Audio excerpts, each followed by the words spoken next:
Hello everyone, welcome to the channel. आज इस video में हम डिस्कस करेंगे आपके साइकोलॉजी के कुछ इंपॉर्टेंट क्वेश्चंस जो कि आपके HP TET point of view से बहुत ज़्यादा इंपॉर्टेंट रहने वाले हैं। एंड ये जो क्वेश्चन पेपर है ये लास्ट ईयर का क्वेश्चन पेपर है, प्रीवियस ईयर क्वेश्चन पेपर जो हम सॉल्व कर रहे हैं। एंड ये आपके आर्ट्स वाला जो क्वेश्चन पेपर हम उसको सॉल्व कर रहे हैं 2020 में जो हुआ था आपका। ठीक है, क्वेश्चंस को समझते हुए चलेंगे एंड किस टॉपिक से ज़्यादा क्वेश्चंस बन रहे हैं इस चीज़ को एनालाइज करते हुए चलेंगे इन इस वीडियो में। ठीक है, सो लेट्स स्टार्ट।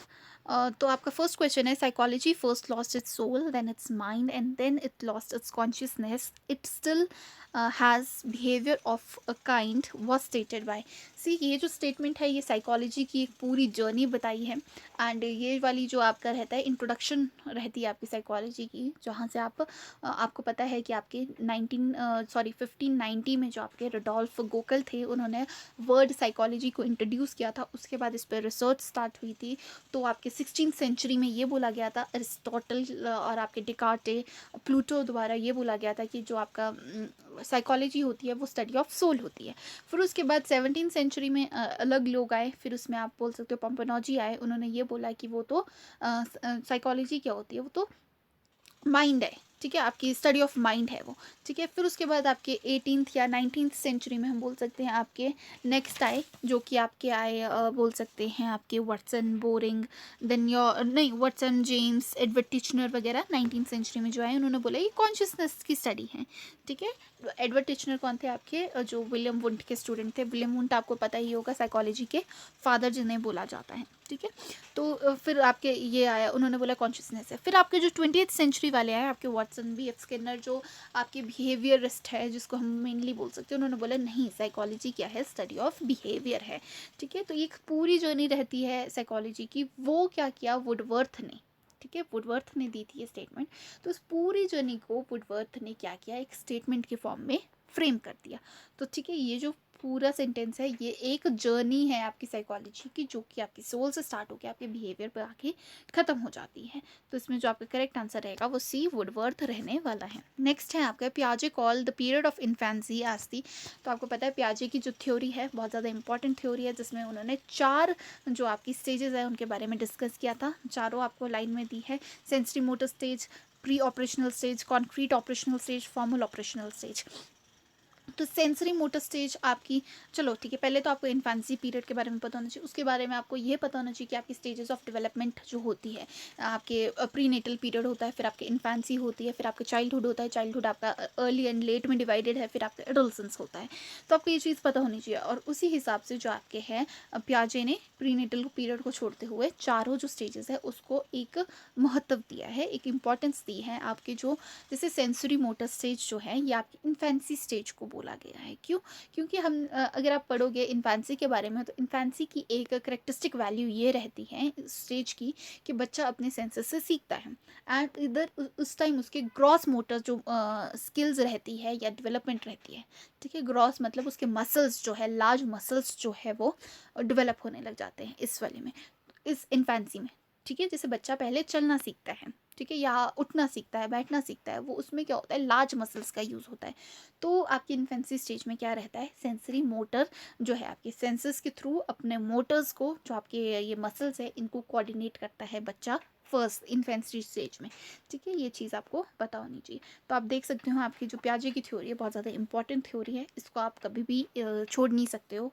आप टैट का एग्ज़ाम देने जा रहे हो, सी टैट का दे रहे हो, टैट का दे रहे हो, तो आपको ये जो है बहुत ज़्यादा इंपॉर्टेंट है। नेक्स्ट है आपका, नेक्स्ट भी जो क्वेश्चन है ये भी आपका प्याजे की थ्योरी से ही बना है। Fitting news information into existing schema is known as. तो मतलब आपको पहले यहाँ पर जो 5 वर्ड्स है, स्कीमा, आपके accommodation, equilibration, assimilation and organisation, ये जो 5 वर्ड्स है आपको ये क्लियर होने चाहिए। टर्मिनोलॉजी इस प्याजे की थ्योरी की क्लियर होनी चाहिए। तो एसिमिलेशन क्या होता है आपका, अगर हम एसिमिलेशन की बात करें कि कोई भी चीज़ आ रही है, कोई भी इंफॉर्मेशन आ रही है, स्कीमा क्या है, स्मॉल पॉकेट ऑफ इंफॉर्मेशन है। ठीक है, और आपको चेंजेस करने हैं उस पॉकेट में। ठीक है, उस जो आपकी इंफॉर्मेशन वाली पॉकेट है उसमें थोड़े से चेंजेस करने हैं। ठीक है, नई इन्फॉर्मेशन को ऐड करने के लिए। तो वो जो चेंजेस है उसको हम एसिमिलेशन बोलते हैं। ठीक है, अगर एसिमिलेशन और अकोमोडेशन में सिर्फ थोड़ा सा फ़र्क है, आपको उन चेंजेस को अप्लाई करना है, मॉडिफाई करना है, तो वो अकोमोडेशन बन जाता है। ठीक है, ये चीज़ आपको बहुत ज़्यादा क्लियर होनी चाहिए। ये टर्मिनोलॉजीज़ अच्छे से पढ़नी है। जो आपका पियाजे की थ्योरी है उसका आपको एक भी चीज़ नहीं छोड़नी है। वैसे थ्योरी सारी इंपॉर्टेंट है बट पियाजे की थ्योरी बहुत ज़्यादा इंपॉर्टेंट है।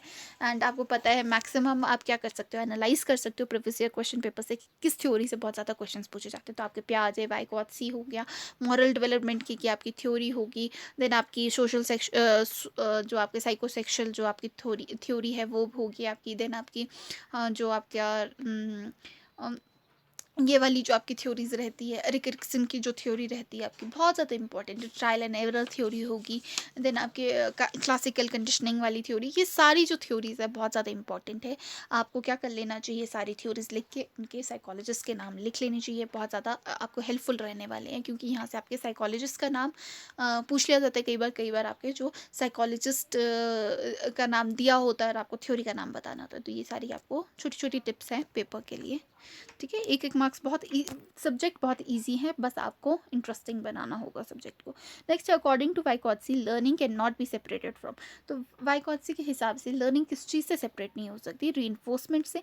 सी आपको पता है साइको जो आपका वाइकोत्सी ने आपका सोशल कल्चरल थ्योरी दी थी, ठीक है। सोशल का मतलब है सोसाइटी के बारे में उन्होंने बात किया था, उनके कल्चर्स के बारे में बात किया था, और उन्होंने लैंग्वेज के बारे में बात किया था। अपनी थ्योरी में सिर्फ उन्होंने 3 चीज़ों के बारे में बात की थी, ठीक है। 3 चीज़ें उन्होंने प्रेफरेंस दी थी, और उन्होंने बात की थी ZPD की, जो आपका जोन ऑफ प्रॉक्सिमल डिस्प्लेसमेंट बोलते हैं या डिस्टेंस बोलते हैं, हम उसकी बात की थी उन्होंने, ठीक है। या फिर उन्होंने उस स्कैफोल्डिंग की बात की थी उन्होंने, ठीक है। ZPD, scaffolding and more knowledgeable other की बात की थी उन्होंने। 3 चीज़ें आपको 6 चीज़ें कुल याद रखनी है, एंड लैंग्वेज पे आपको एम्फसाइज देना है। तो सिर्फ ये चीज़ें उन्होंने बात की थी, ठीक है। तो आपको यहाँ पर पता होना चाहिए कि सोशल कॉन्टेक्स्ट में उन्होंने बहुत ज़्यादा बात की थी, कि सोसाइटी के बिना, उनका नाम ही सोशल कल्चरल थ्योरी है, उनकी जो थ्योरी का नाम है, तो सोशल जो है उसको वो निगलेक्ट नहीं कर सकते हैं। बात करते हैं नेक्स्ट क्वेश्चन की, जो कि है आपका प्रोसेस ऑफ सोशलाइजेशन इंक्लूड्स। तो आपका सोशलाइजेशन बहुत ज़्यादा इंपॉर्टेंट टॉपिक है, जिसमें आपका प्रिंटिंग स्टाइल भी एक इंपॉर्टेंट टॉपिक बन जाता है, इसके अंदर ही है आपके। एंड इसमें आपसे ये बात की जाती है कैसे फ्रेंड्स, फैमिली, आपकी नेबरहुड, आपका जो सोसाइटी है वो आपको ग्रो करने में हेल्प करती है। तो आपका सोशलाइजेशन में क्या क्या होता है, एक्वायर्स वैल्यूज़ एंड बिलीव्स, मतलब जो है जो मतलब आपका क्या रहता है कि आप सोसाइटी से वैल्यूज़ और बिलीव सीखते हो, बिल्कुल सही है, सीखते हो। जैसे आपका कल्चर रहता है, आप वैसे ही, जैसे आपकी सोसाइटी रहती है, जैसे आपकी कंपनी रहती है, वैसी आपकी वैल्यूज़ होती है। Learning the customs and norms of a culture, ठीक है। आप जिस कल्चर में रहते हो आप उसको फॉलो करते हो, आप उसको लर्न करते हो, उस चीज़ को आप आगे तक चलाने की कोशिश करते हो। अडेप्टेशंस ऑफ सोशल नॉर्म्स, ठीक है। आपकी सोसाइटी में कुछ भी हो रहा है, आप उस चीज़ को अडेप्ट करने की कोशिश करते हो। अगर अच्छी चीज़ है तो डेफिनेटली आप उस चीज़ को अडेप्ट करने की कोशिश करते हो। तो D, all of these will be the right answer. Next question है आपका, both the chronological age and the mental age of a pupil is 7 years, he may be classified into which category. See आप उसको इसमें देख सकते हो, आप कौन सी कैटेगरी में आप उसको क्लासीफाई करने वाले हो। आपको एक चीज़ पता होना चाहिए, IQ कैलकुलेट करने का फॉर्मूला, ठीक है, जो कि होता है mental age upon chronological age into 100। तो मेंटल एज कितनी दी गई है 7, अपॉन क्रॉनिकल एज भी 7 इंटू 100, तो क्या रहने वाला है आंसर 100। और 100 आपका जो IQ टेबल है वहाँ पर आप देखिए जाके 100 किसकी वैल्यू है। तो आपको ये वैल्यूज़ याद रखना बहुत ज़्यादा ज़रूरी है। 90 से आपके 105 तक या 110 तक क्या रहती है आपकी रहती है वो नॉर्मल इंटेलिजेंस, ठीक है। ये चीज़ आपको पता होनी चाहिए। फिर आपके जीनियस कौन रहते हैं, 130 प्लस आपके जीनियस रहते हैं। तो इसका जो करेक्ट आंसर रहेगा वो बी रहेगा, ठीक है। और जीनियस कितने रहते हैं, 130 प्लस रहते हैं आपके जीनियस, ठीक है। नेक्स्ट है आपके TAT जो है आपका, ये टेस्ट किस चीज़ के लिए यूज़ किया जाता है, किस चीज़ की प्रोजेक्टिव टेक्निक है ये, ठीक है। तो ये आपकी पर्सनालिटी के लिए यूज़ किया जाता है। टेस्ट जितने भी आपके पर्सनालिटी के होंगे, इंटेलिजेंस के होंगे, दोनों के टेस्ट बहुत ज़्यादा इंपॉर्टेंट है। एक भी टेस्ट स्किप करके नहीं जाना, मतलब ऊपर से तो ज़रूर रीड करके जाना है ये चीज़ें, क्योंकि यहाँ से क्वेश्चंस रेगुलरली एंड फ्रीक्वेंटली बनते हैं, ठीक है।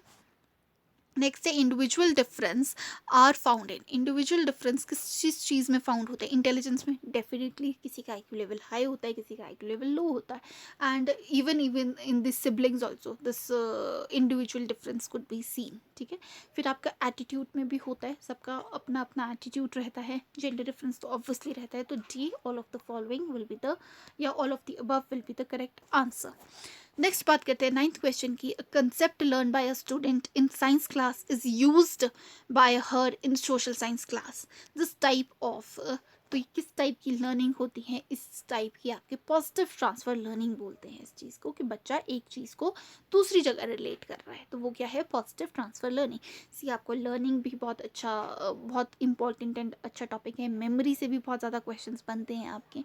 ठीक है, थ्योरीज के अलावा ये जो क्वेश्चंस रहते हैं, परसेप्शन हो गया आपका, देन आपका इमोशन से रिलेटेड भी क्वेश्चंस पूछे जाते हैं।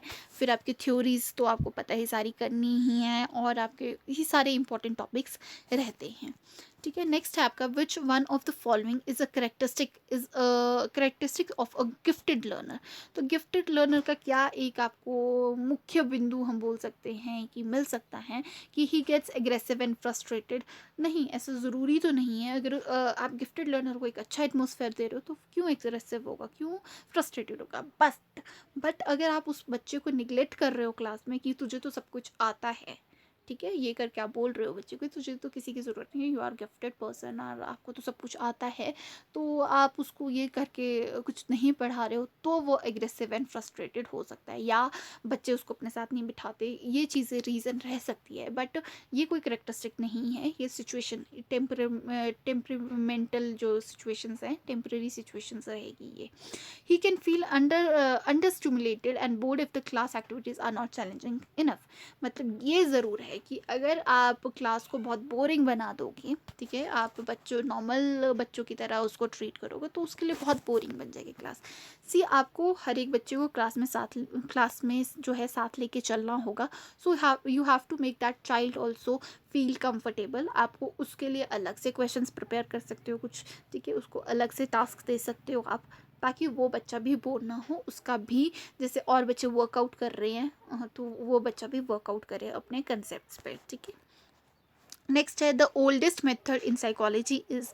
तो आपका जो ओल्डेस्ट मेथड है, ये आपके स्कूल ऑफ स्ट्रक्चरलिज्म से आया है। जो आपके स्कूल्स ऑफ साइकोलॉजी में आपके वेरियस स्कूल्स हैं, जिसमें हमने जो मेनली हम 7 to 8 पढ़ते हैं, ठीक है, तो उसमें से आपका जो फर्स्ट स्कूल है स्ट्रक्चरलिज्म, जिसके फादर जो है उसको हम विलियम वुंड को बोला जाता है आपके। ठीक है, एडवर्ड टिचनर ने ये वैसे तो इंट्रोड्यूस किया था। एडवर्ड टिचनर कौन थे? विलियम वुंड के जो स्टूडेंट थे। तो ये उस स्कूल से आया है, वहाँ पर इंट्रोस्पेक्शन की बात की गई है। ठीक है, नेक्स्ट है आपका the real carriers of heredity are. See आपको ये चीज़ पता होनी चाहिए, जीन्स एंड क्रोमोसोम्स में जो डिफरेंस है, क्योंकि कुछ लोग यहाँ पे क्रोमोसोम करके आ जाते हैं और यहाँ पर आंसर गलत हो जाता है। इसका जो करेक्ट आंसर रहेगा वो जीन्स रहेगा, कि रियल कैरियर कौन होते हैं हेरिडिटी के? वो जीन्स होते हैं। ठीक है, B is the correct answer.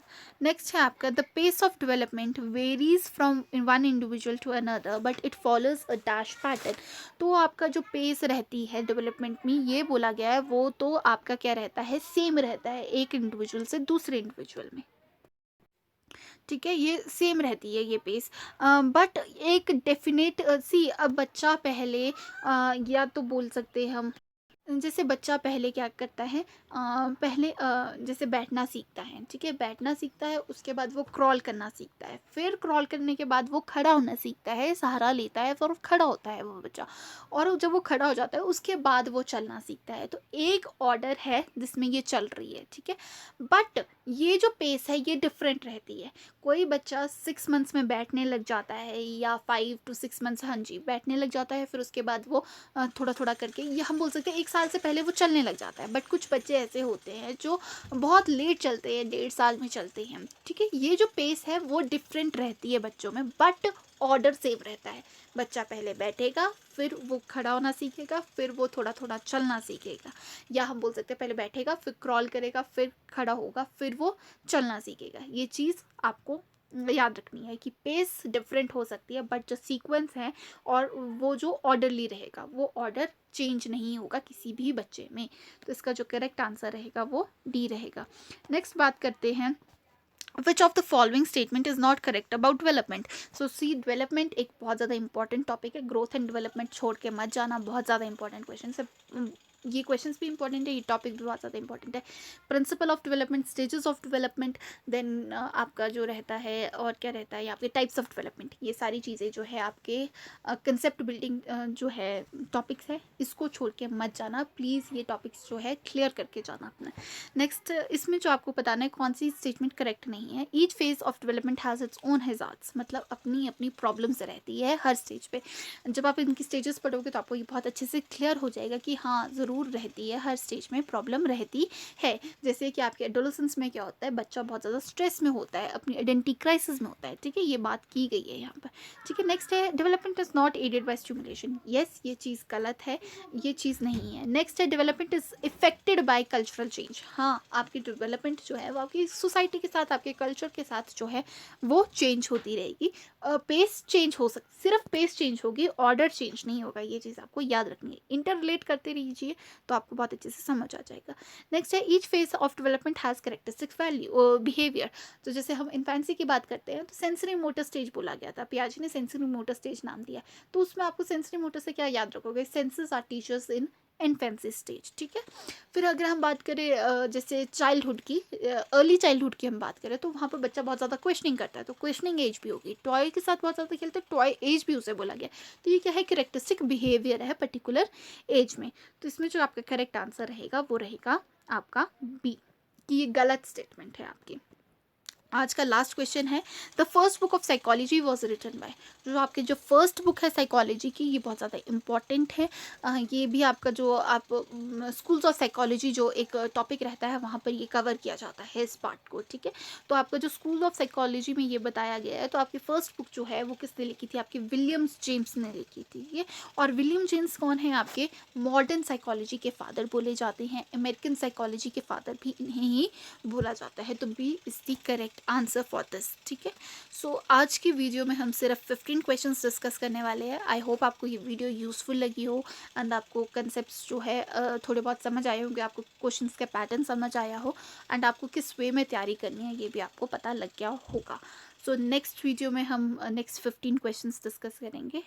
अगर आपको ये वीडियो यूज़फुल लगी हो तो प्लीज़ इसे लाइक कर दीजिए, अपने फ्रेंड्स के साथ शेयर कर दीजिए, बाकी चैनल को सब्सक्राइब कर दीजिए। Thank you so much.